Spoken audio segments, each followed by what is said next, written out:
It's like one of the hardest shoes to find. And What size are you? I'm an 8.5. Oh, hold on. Hello? Yo, is there any way you could get me back to the strip? Yeah, The club is packed and they need me there now. I actually got some shit you might like outside, man. Okay, well, we on the way. I know that you're like the king of cars and you like literally have every and any car that you could think of, but I don't know if you got this color combo, bro.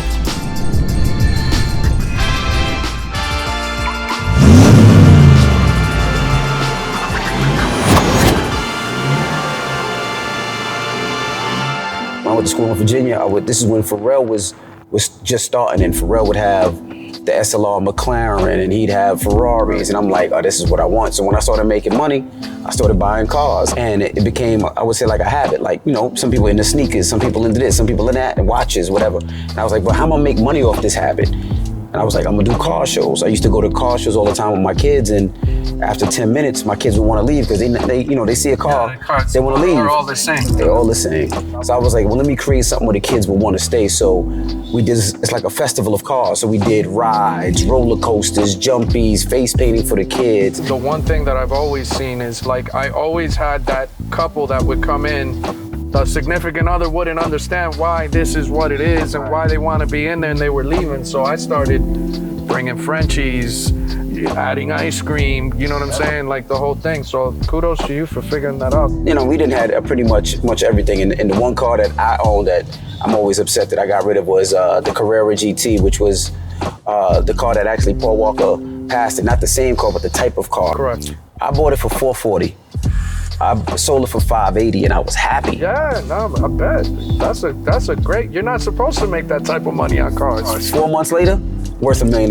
So let me ask you a question when it comes to the sneakers. How do you know when to sell? So what I've kind of learned just in my, personal consumption, you can't really keep them more than 6 years.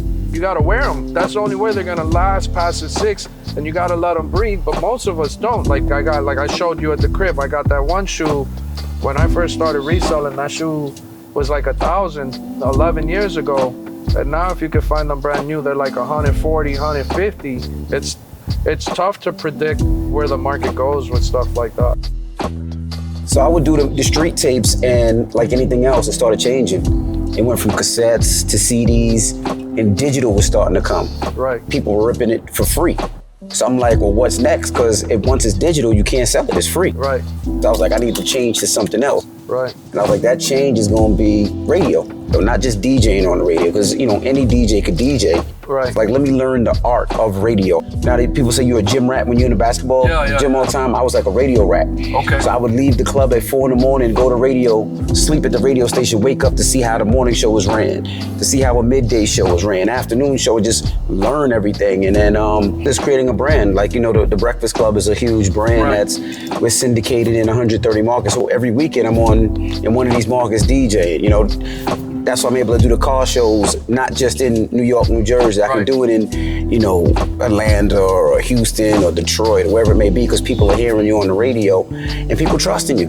They believe in what you do. And when you're a DJ and you're a good DJ and you're a good person, it gives you countless opportunities.